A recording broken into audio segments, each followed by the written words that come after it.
Susanna here from the Oaks Church, Gainesville, Florida. Actually, we're in Walla Walla, Washington. We're up here visiting with our grandchildren and our son and daughter-in-law. We've been doing a Revelation study, Revelation chapters 2 and 3. In fact, by the end of this week, if you're reading through the New Testament with us, you should be finishing chapter 3 of the book of Revelation. Now, just to recap what we've talked about so far, we have the church that lost its first love, or they had left the first love. And the first love is to love the Lord your God with all your heart, all your soul, all your mind, and all your strength.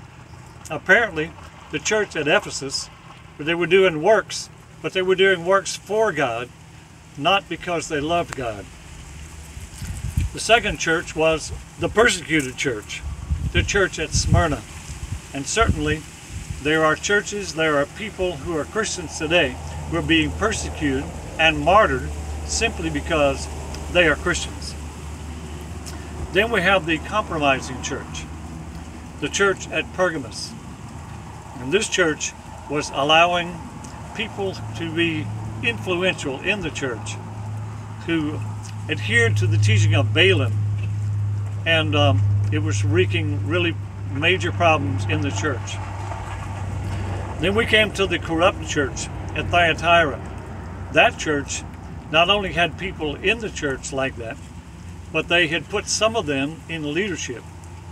And it was causing problems in that church. Then we came to the church that is dead, the church in Sardis. And apparently the works they were doing were simply because they thought it was something important to do. It was busy work. And they were busy, but they were not full of the life of the Spirit. Now today, we come to the faithful church, and to the angel of the church in Philadelphia, write. By the way, Philadelphia means city of brotherly love. These things says he who is holy, he who is true, he who has the key of David, he who opens and no one shuts, and shuts and no one opens. That's talking about Jesus. He has the power and the authority in all of heaven and in all of earth. If he opens a door, no one can shut it but him. If he closes a door, no one can open it but him. I know your works. See, I have set before you an open door, and no one can shut it. For you have a little strength. You've kept my word, and you've not denied my name. The church in Philadelphia, they were alive. They didn't just have a name that they were alive. They were alive with the power of the Word and the Spirit. And the good news here is, the church that's alive, Jesus says, I have opened the door for you. There's an open door, and no one can shut it. I believe what that means is, there's an open door for ministry. There's an open door for outreach. There's an open door for a blessing. I know your works. See, I've set before you an open door. No one could shut it, for you have a little strength.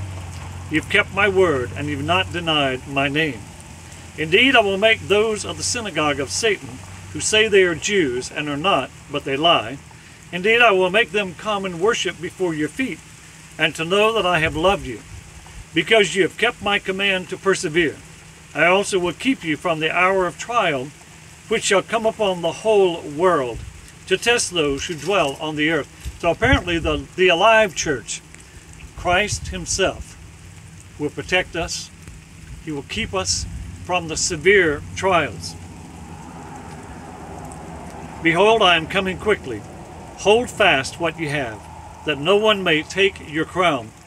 There's apparently a crown for the church that's alive. He who overcomes, I will make him a pillar in the temple of my God, and he shall go out no more. I will write on him the name of my God, and the name of the city of my God, the New Jerusalem, which comes down out of heaven from my God. And I will write on him my new name. Such wonderful, special blessings for those who are alive in Christ, those who are alive by the Spirit and the Word. He who has an ear, let him hear what the Spirit says to the churches. Well, it started raining. I think normally I would go ahead with the next letter to the church. However, because it's raining, we're going to stop right here. And perhaps later on today, we'll be able to do one of the last letters to the church. God bless you, and we're looking forward to seeing you October the 18th, Sunday morning. Bye-bye.